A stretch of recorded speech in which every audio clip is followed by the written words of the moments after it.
One of the most remote places on Earth has become the backdrop for an increasingly dangerous game of cat and mouse.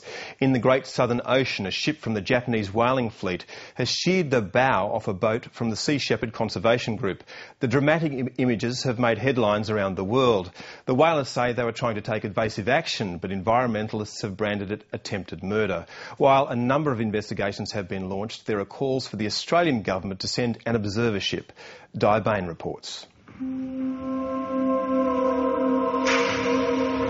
Oriental Blue Board, or should I say the SS Whale Meat, please remove yourself from these waters. You're in violation of international conservation regulations. What started out as a fight to save the whales has turned into a multi-million-dollar reality television saga.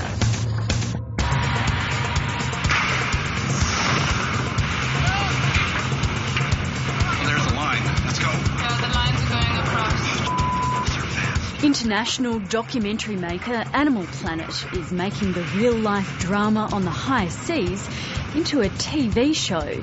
And Hollywood heavy hitters are now funding the Sea Shepherd and its team of eco-warriors. But the reality nearly turned to tragedy yesterday when the organisation's futuristic-styled trimaran was run over.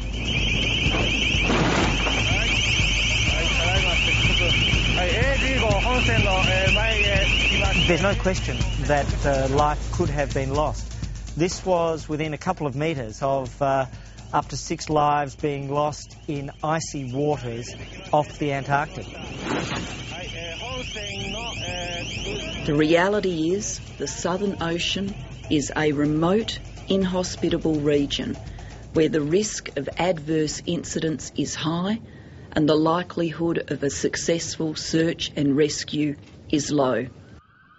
Just a day after the crash, which occurred 1,300 nautical miles south of Tasmania in icy cold Antarctic waters, and two very different stories have emerged.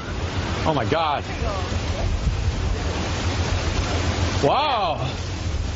They hit it? Yeah, they hit it. The Japanese, who were also filming at the time, claim it was the trimaran that crashed into them. We just collided. It obstructed our navigation and Addy Gill collided. Addy Gill tried to cut across.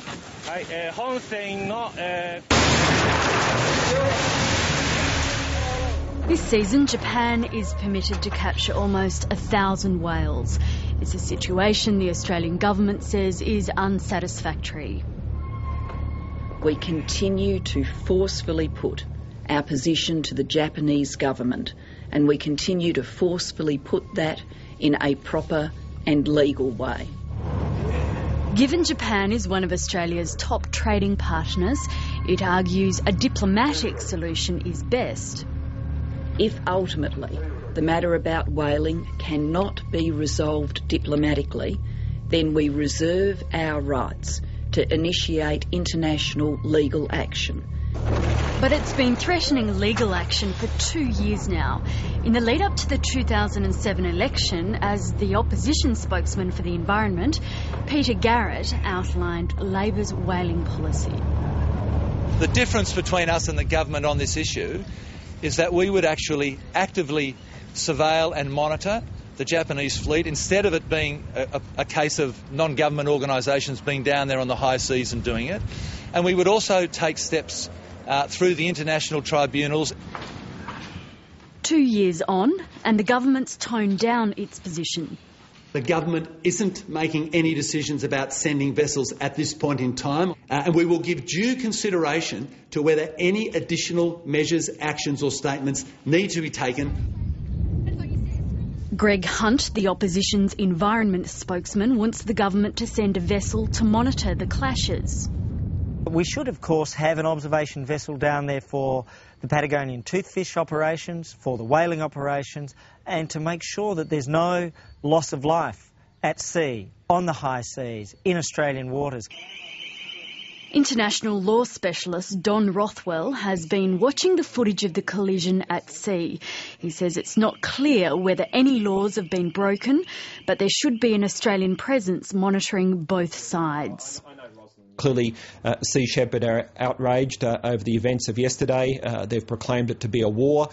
We don't really want to see these tensions escalate, and I think if the government is concerned about safety of life at sea, there now needs to be some positive action and response by the government.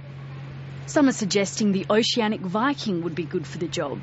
It's just returned from Indonesia after being involved in a lengthy standoff with Sri Lankan asylum seekers and is berthed in Fremantle Harbour in Western Australia. It's about the one thing Japan and the Sea Shepherd team agree on. If they send a vessel down to help prevent Sea Shepherd from stopping what is a legal research program, a program that's been recognised legally by New Zealand and the IWC. So if they send a vessel down there that could help prevent Sea Shepherd from interrupting it, then that would be a good thing. It's the vessel equipped to be able to go down into Antarctic waters, and it is the vessel that has been down there in the past and actually captured footage of whales being killed down in Australian waters, down in the Antarctic Australian Economic Exclusion Zone. But a 5-week journey out at sea is likely to cost millions, and Dr. Rothwell says there's very few vessels available to do the job.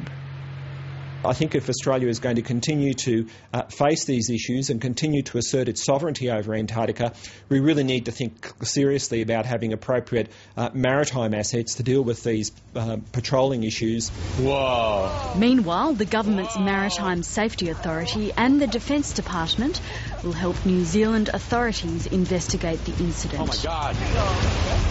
It is important that they end the paralysis, stand up for Australian waters and show the world what's occurring, whilst also acting as a buffer to calm things down. We have made it clear that that is not a blank cheque, that is not an excuse for endless delay, and if those diplomatic efforts do not succeed, then clearly we are reserving our rights to use the evidence already collected in an international legal action.